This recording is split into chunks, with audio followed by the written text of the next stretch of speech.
एक गांव में धनी राम नाम का एक अकड़ू और घमंडी सेठ रहा करता था। एक दिन धनी राम की पत्नी अर्चना धनी राम से बोली, अजी सुनिए, आप गांव वालों के साथ इतना बुरा व्यवहार करते हैं, ये बिल्कुल भी सही नहीं है। तुमसे कितनी बार कहा है अर्चना कि मेरे काम में टांग मत अड़ाया करो। लो कर लो बात, भला इसमें आपके काम की बात कहाँ से आ गई जी? अर्चना, मेरा सूद का व्यापार है। अगर मैं सभी गांव वालों से अच्छी तरह से बात करूंगा तो वो मेरे सारे पैसे मारकर बैठ जाएंगे। इतना बोलकर धनी राम अकड़ता हुआ अपनी हवेली से बाहर चला गया और सीधा मुखिया के घर पर पहुंच गया। मुखिया जी, तुम्हारे गरीब मित्र ने अभी तक मेरे पैसे सूद सहित वापस नहीं लौटाए। अरे धनीराम जी लौटा देगा, अभी इस वक्त उसकी आर्थिक स्थिति थोड़ी सी खराब है। मुखिया जी, तुम्हारे कहने पर मैंने उसे जितना वक्त देना था दे दिया। अब या तो मुझे मेरे पैसे दिलवा दो, नहीं तो मैं उसकी जमीन छीन लूंगा। देखिए, ऐसा मत कीजिए सेठ जी, सुखिया बेचारा बहुत गरीब है। छोटी सी जमीन है उसकी, जिसमें खेती करके वो अपने परिवार का पालन पोषण करता है। ये मेरी समस्या नहीं है। मैं तुम्हें कल तक का समय देता हूँ। कल के बाद मैं तुम्हारे पास नहीं आऊंगा, सीधे सुखिया के पास जाऊंगा। धनी राम सीधा अपनी हवेली चला गया। धनी राम को देखकर उसका वफादार साथी कालिया उससे बोला, क्या बात है सेठ जी, आज आपके चेहरे पर ये चिंता की लकीरें क्यों दिखाई दे रही हैं? अब तुम्हें क्या बताऊं कालिया, ये सुखिया अपने आप को समझता क्या है। आज तो मैंने मुखिया को भी धमकी दे दी है कि कल या तो मुझे मेरे पैसे चाहिए या सुखिया की जमीन। सेठ जी, ये बातें तो बहुत पुरानी हो गई हैं। जब कोई किसान अपना कर्ज नहीं चुका पाता तब उसकी जमीन छीन ली जाती थी। मैं तुम्हारी बात का मतलब नहीं समझा। धनीराम जी, कुछ ही दिनों में गर्मी शुरू होने वाली है और गर्मी के दिनों में हर परिवार की आवश्यकता होती है पंखा, कूलर। हाँ, तो इसमें नई बात क्या है? अपने दिमाग की बत्ती जलाइए। लगभग सारे गांव ने आपसे कुछ ना कुछ कर्ज ले रखा है। उन सबके घरों के कूलर और पंखे ब्याज के रूप में ले लीजिए। इस तरह आपकी ब्याज भी वसूल हो जाएगी और लोग आपके कर्जदार भी बने रहेंगे। वाह कालिया वाह, तुम्हारी बुद्धिमानी की तो मैं पहले भी प्रशंसा करता था और अब तो मैं इसका कायल भी हो गया। कुछ दिन बाद भयंकर गर्मी की शुरुआत हो गई। सुखिया बाजार से नया कूलर लेकर घर पर आया ही था कि तभी उसकी 12 वर्षीय बेटी चंपा खुश होते हुए अपनी माँ से बोली, अरे माँ, देखिए पिताजी बाजार से नया कूलर लेकर आए हैं। अजी, क्या जरूरत थी कूलर लाने की? पहले आपको धनी राम जी से लिया हुआ कर्ज वापस कर देना चाहिए। आप बता रहे थे कि धनी राम मुखिया को हमारा खेत छीनने की धमकी देकर गया है। मैं कुछ दिनों बाद धनी राम जी की पाई पाई लौटा दूंगा चंपा। अगर गर्मियां नहीं आती तो मैं तो सारा कर्ज चुका देता। तभी वहाँ पर धनी राम अकड़ता हुआ कालिया के साथ आ गया। वाह सुखिया वाह, कर्ज चुकाने के लिए पैसे नहीं है तुम्हारे पास, मगर बाजार से नया कूलर खरीदने के लिए पैसे हैं। धनीराम जी, मुझे सिर्फ 10 दिन की मोहलत दे दीजिए, मैं आपकी पाई पाई लौटा दूंगा। तुम पैसे लौटाते रहना सुखिया, फिलहाल तो मैं ब्याज के रूप में तुम्हारा ये कूलर उठाकर ले जा रहा हूँ। धनीराम सुखिया का कूलर घर से जबरदस्ती ले गया और शाम तक धनीराम ने अपनी हवेली में रखवा दिए और कालिया से बोला, तुम्हारा जवाब नहीं कालिया, अब इन गांव वालों को पता चलेगा कि मेरे पैसे समय पर नहीं चुकाने का क्या अंजाम होता है। आपका दबदबा और बढ़ जाएगा सेठ जी। जब लोग गर्मी में सड़ेंगे तब वो अपने घर के पंखे और कूलर लेने के लिए आपके पास गिड़गिड़ाते हुए आएंगे।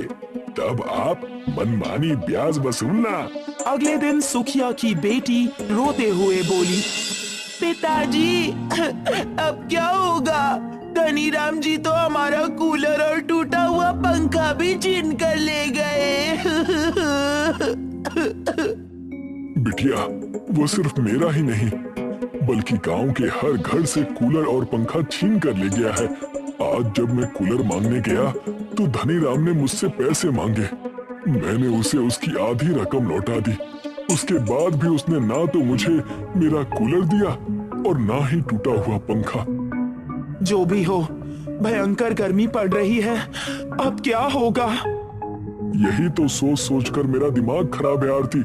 मेरे पास तो अब बीज खरीदने के भी पैसे नहीं बचे जिससे मैं अपने खेत में कुछ खेती कर सकूं। अरे फसल बेचकर तो अपनी बिटिया चमकी के लिए मैंने कूलर खरीदा था। कुछ दिनों बाद गांव में भीषण गर्मी पड़ने लगी। ये सब देखकर भी धनी राम को उन सब पर बिल्कुल भी तरस नहीं आया। देखा कालिया, सारे गांव वाले गर्मी के मारे कितने परेशान हैं। आपके पैसे नहीं देने का अंजाम भुगत रहे हैं सेठ जी। इधर सुखिया चिंतित अवस्था में अपने खेत की ओर देख रहा था कि तभी गांव के सबसे बूढ़े काका सुखिया के पास आकर बोले, क्या हुआ सुखिया, काहे को चिंतित बैठे हो? अब क्या बताऊं काका, आप तो जानते हैं कि धनी राम ने गांव में सबका जीना हराम कर दिया है।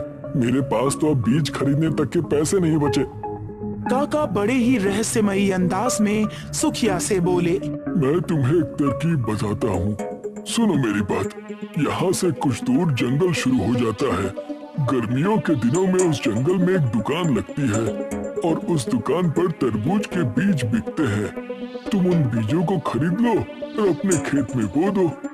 काका, इतनी भीषण गर्मी पड़ रही है, जब तक तरबूज की फसल तैयार होगी तब तक तो उसका समय ही निकल जाएगा।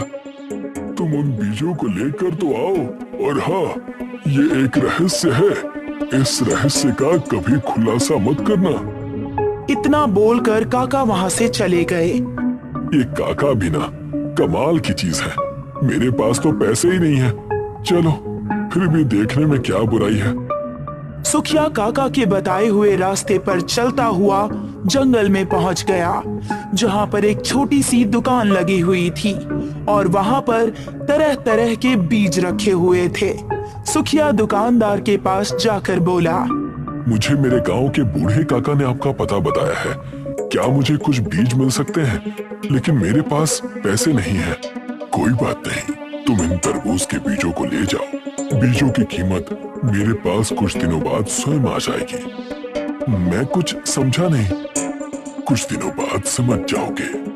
सुखिया उन तरबूज के बीजों को लेकर अपने घर चला आया और सारी घटना अपनी पत्नी को बताने लगा। कल से मैं और चमकी भी हमारे साथ खेत में काम करेंगे। इसी बहाने खेतों में कुछ हवा तो खाने को मिलेगी। सुखिया उन बीजों को बोने लगा। अगली दोपहर सुखिया और उसका परिवार जब अपने खेत में पहुंचा तो सामने का दृश्य देखकर उनका मुंह आश्चर्य से खुला रह गया। खेत में बहुत बड़े आकार के तरबूज रखे हुए थे। अरे आरती, एक रात में कौन सी फसल उगती है, वो भी इतने बड़े आकार की? समझ में तो मेरी भी कुछ नहीं आ रहा। इन तरबूज को काटकर इनका छत भी बनाया जा सकता है। सुखिया ने एक बड़ा सा तरबूज उठाकर उसको बीच में से काट दिया और अपनी बेटी को खिलाने लगा। अचानक चमकी धूप के कारण बेहोश हो गई। चमकी, क्या हुआ बिटिया? आंखें खोल। लगता है ये धूप के कारण बेहोश हो गई। सुखिया तुरंत उस तरबूज के छिलके को छाते का आकार देकर चमकी के ऊपर ढक दिया। अचानक चमकी होश में आ गई और अपने पिता से बोली, पिताजी, गर्मी इतनी जल्दी खत्म हो गई। ये कैसी बातें कर रही हो? पिताजी, इस तरबूज के छाते के नीचे तो बहुत अच्छा लग रहा है। ऐसा लग रहा है जैसे कि मैं कूलर के सामने बैठी हूँ। चमकी की बात सुनकर सुखिया ने तुरंत 2 तरबूज काटकर उनका छाता बना दिया। सुखिया और उसकी पत्नी को बर्फ जैसी ठंडक का एहसास होने लगा। अजी, आखिर ऐसे कौन से तरबूज के बीज लेकर आए हैं आप, जो कि इतने चमत्कारी तरबूज हमारे खेत में उगाए? सुखिया मुस्कुराता हुआ बोला, ये एक रहस्य है आरती। पिताजी, हमारा पूरा गांव गर्मी के मारे परेशान है। आप तरबूज बेचने के बजाय तरबूज का छाता क्यों नहीं बेचते? सुखिया को चमकी का उपाय बहुत पसंद आया। सुखिया बाजार में तरबूजों के छाते बनाकर बेचने चला गया। एक व्यक्ति जो कि गर्मी से परेशान था, वो आकर बोला, अरे भैया, बहुत भीषण गर्मी पड़ रही है और इस तरह का छाता तो मैंने पहली बार देखा है। ये तरबूज का छाता है। इस छाते के नीचे आपको बर्फ जैसी ठंडक महसूस होगी। तो फिर लाइए, एक मुझे दे दीजिए। वो ग्राहक जैसे ही उस तरबूज के छाते के नीचे आया, उसे अपने शरीर में ठंडक महसूस होने लगी। भैया, मजा आ गया। तुम्हारा ये तरबूज का छाता तो चमत्कारिक है। कुछ ही दिनों में सारा गांव सुखिया के तरबूज का छाता इस्तेमाल करने लगा। ये देखकर कूलर और पंखों के दुकानदारों की दुकानदारी खत्म हो गई। उन सब ने एक मीटिंग बुलवाई। मीटिंग में एक दुकानदार सारे दुकानदारों से बोला, ये सब धनी राम के कारण हुआ है। ना ही वो सारे गांव के पंखे और कूलर ब्याज के रूप में उठाकर ले जाता और ना ही सुखिया के तरबूज के छाते इतने प्रसिद्ध होते। अरे उसके छाते के नीचे तो ठंडक महसूस होती है, तो भला लोग हमसे हमारे कूलर और पंखे क्यों खरीदेंगे?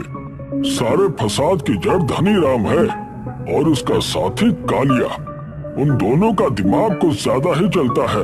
हमें अब सबक सिखाना ही पड़ेगा। वो सारे दुकानदार एकत्रित होकर दूसरे दिन धनी राम के घर पर पहुंच गए। इतने दुकानदारों को देखकर धनी राम और कालिया घबरा गया। तुम लोग यहाँ क्या करने आए हो? यह सब तुम्हारी ही करने का असर है कि हमें इतना नुकसान झेलना पड़ रहा है। इतना बोलकर दुकानदार सभी दुकानदारों से बोला, देखते क्या हो, मारो इसे। धनी राम और कालिया गांव छोड़कर भाग गए। सुखिया की आर्थिक स्थिति अब बहुत ज्यादा सुधर चुकी थी। सुखिया बूढ़े काका के पास जाकर बोला, काका, आखिर वो दुकानदार कौन से बीज बेचता है? क्या अब भी मुझे इस रहस्य के बारे में नहीं बताएंगे? मुझे उसके बारे में मेरे परदादा ने बताया था। उन दिनों कूलर पंखे नहीं हुआ करते थे, तो वो सब तरबूज के इसी छाते का इस्तेमाल करते थे। सुखिया मुस्कुराता हुआ अपने घर चला गया। सुखिया आज भी तरबूज के छाते बनाकर बेचता है।